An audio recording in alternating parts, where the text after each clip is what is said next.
के कहने पे, सिर्फ समाज के कहने पे मैं यहाँ पे आई थी, ये दिन दिखने के लिए आई थी। क्या उनका वो था कि नहीं मैं शादी नहीं कर सकता हूँ, मैं हीरोइन से शादी नहीं कर सकता हूँ। कोई उम्मीद नहीं है और इसी घर में जहर खा के मरूंगी मैं। इस घर से लास्ट जाएगा मेरा, ये लास्ट बार मैं कह के तो मैंने बोला फिर आगे क्या करना है आप बताइए। इस तरीके से मैं भी वो हो रही हूँ, वो भी हो रही है। भैया बर्बाद कर दिया, ये आदमी हमको बर्बाद कर दिया भैया। पवन जी का वो था कि मुझे नहीं रहना है। लिटरली नहीं पता था कि उस फोन पे नोटिफिकेशन जो आया है वो मेरे लिए है। चलो भैया, पागल कर दिए ये लोग हमको भैया। अब ज्योति और पवन के बीच हम बीज बो दे। पवन सिंह कान के कच्चे हैं।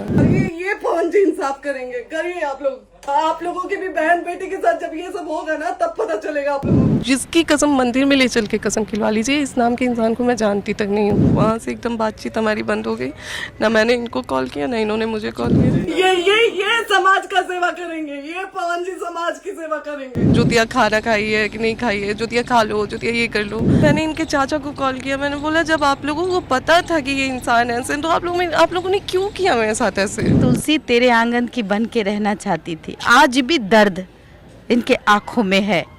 जो लोग कहते हैं कि दर्द नहीं है, तो देखो कि दर्द क्या होता है। एक औरत ही औरत का दर्द समझती है। एक बहन होने के नाते, आज एक बड़ी सिस्टर होने के नाते हम इसके पास आए वो दर्द जानने के लिए। कुछ चीज़ों को आप देखिए कि कोई पत्नी हंसते हुए भी अपने पति को किसी और के साथ दे रही है। देखिए ये वो पत्नी है। पिक्चर में जो उस चीज़ को आप देखते हैं और ताली बजाते हैं, शायद निजी ज़िंदगी में वही काम ज्योति सिंह ने किया। क्या उनका वो था कि नहीं मैं शादी नहीं कर सकता हूँ, मैं हीरोइन से शादी नहीं कर सकता हूँ, जो भी उनकी मानसिकता रही हो ये सोच के। तो मैंने बोला फिर आगे क्या करना है आप बताइए। इस तरीके से मैं भी वो हो रही हूँ, वो भी हो रही हैं, तो थोड़ा टाइम दीजिए, सोचता हूँ कैसे क्या करना है। वहाँ उसके बाद थोड़े टाइम तक मेरा इनका चला, ठीक चला। उसके बाद फिर एक रिकॉर्डिंग आती है। मैं सेट पे जैसे आप बैठे हैं, मैं बैठी हूँ, ऐसे ही बैठी थी। इनका फ़ोन इन्होंने मुझे दिया था कि तुम रखे रहो। उनको उठ के जाना था मेरा शॉट लेने, तो इन्होंने बोला कि तुम फ़ोन रखे रहो। फ़ोन मैंने रखा था, नोटिफिकेशन आया, मैंने देखा ये आगे मेरे बगल में बैठे, बोले फ़ोन देना। मैंने फ़ोन दिया। मुझे लिटरली नहीं पता था कि उस फ़ोन पे नोटिफिकेशन जो आया है वो मेरे लिए है। इन्होंने फ़ोन उठाया, रिकॉर्डिंग प्ले किया, सुना इन्होंने। रिकॉर्डिंग में था कि ज्योति सिंह के बॉयफ्रेंड हैं, ज्योति सिंह के यहाँ वहाँ ऐसे अफेयर्स हैं, ये वो। तो किसने ये र्यूमर फैलाया? किसको तकलीफ हो सकती है हमारी शादी से? यही ना, मैं ऑलरेडी बिल्कुल बिल्कुल आपको समझानी होगी, लोगों को बतानी होगी। किसने आपको बदनाम करने की साजिश रची थी? किसको दिक्कत? अक्षरा जी को। मुझे पता है कि इस नाम के इंसान को मैं जानती नहीं हूँ, जो नाम मेरे साथ जोड़ा जा रहा है। वो आपका नाम जोड़ करके चाहते थे कि अब ज्योति और पवन के बीच हम बीज बो दे। हम अगर दूरियों का हम अगर 5 साल 6 साल आपके साथ रिलेशनशिप में है ना, तो हम आपकी छोटी सी छोटी चीज़ें, बड़ी सी बड़ी चीज़ें जानते हैं। आपका माइनस पॉइंट क्या है, आपका प्लस पॉइंट कहाँ है, कहाँ पिंच करने पे आपको क्या रिएक्ट करोगे, आप क्या रिएक्शन दोगे। तो ये ना चीज़ों को बड़े अच्छे से दोनों लोग एक दूसरे के बारे में जानते थे। पवन सिंह कान के कच्चे हैं। वो अगर उनके कान में चला गया कि हाँ ज्योति सिंह के बारे में ऐसी चीज़ें आई हैं, वो वहाँ से एकदम मेरी चीज़ें सुनना ही बंद कर दी। मैंने बोला अगर चीज़ें हैं तो आप पता लगा लीजिए, आप बलिया में जाइए, आप खुद मत निकलिए, किसी के थ्रू पता लगवाइए ना कि ये जो नाम मेरे साथ जोड़ा जा रहा है उस नाम को मैं जानती भी नहीं हूँ। मैंने अपने माँ बाप की कसम खाई, भगवान कसम खाया, भाई की कसम खाई कि जिसकी कसम मंदिर में ले चल के कसम खिलवा लीजिए, इस नाम के इंसान को मैं जानती तक नहीं हूँ, जो मेरे साथ जोड़ा जा रहा है। बाकी आप अगर चाहें तो आपका 2 मिनट का काम है, आप पता लगवा सकते हैं, आप लगवा लीजिए। उनका था कि आपने पैर भी पकड़े होंगे। जी, मैं बहुत रोई थी उस टाइम, क्योंकि मुझे समझ में नहीं आ रहा था कि आपको बेवजह ब्लेम किया जा रहा है।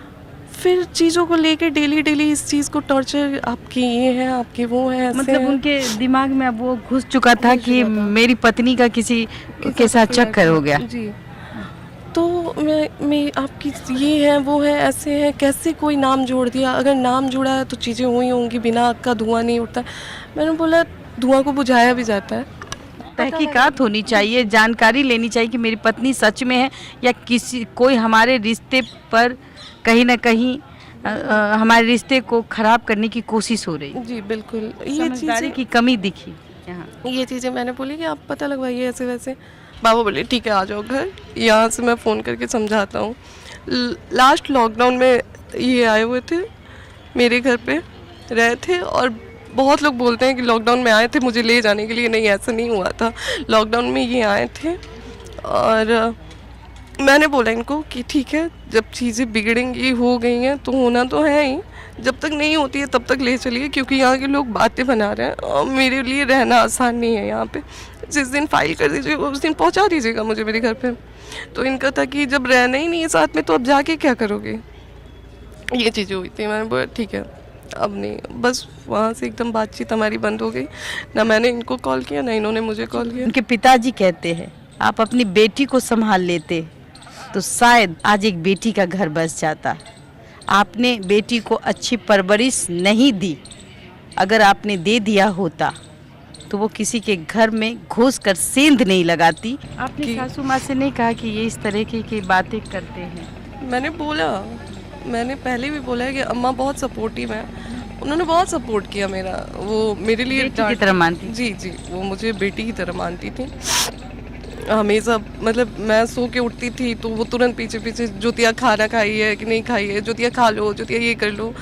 था, अम्मा का नेचर बहुत अच्छा था। इनके बड़े वाले भाई हैं रानू भैया, सभी लोग ठीक ठाक थे इनके घर में। जब एक बीच मेरी लड़ाई जब इनसे बहस होने लगी चीज़ों को लेके, क्योंकि अब चीज़ें बहुत सर से ऊपर जा रही थी, मैंने बोला अब नहीं हो रहा है, बहुत हो रहा है, अगर ऐसे ही करना है तो फिर आप लोग मुझे प्लीज़ मेरे घर पे पहुंचा दीजिए, क्योंकि इससे ज़्यादा अब नहीं हो पाएगा हमसे। तो फिर वहाँ से ना ये लोग, मेरे पास है सारी चीज़ें, रिकॉर्डिंग है। मैंने इनके चाचा को कॉल किया, मैंने बोला जब आप लोगों को पता था कि ये इंसान ऐसे, तो आप लोगों ने क्यों किया मेरे साथ ऐसे? उनके चाचा का वो था कि अच्छा मान लगे हीरो हम तो हीरोइन रख भी न करिए। हम बोले ये चीज़ आपको मेरे पापा से बता देना चाहिए था ना, तब पापा मेरी शादी करते तो हम भी मानते कि हाँ चलो ये चीज़ें मेरे पापा ने जान के की है।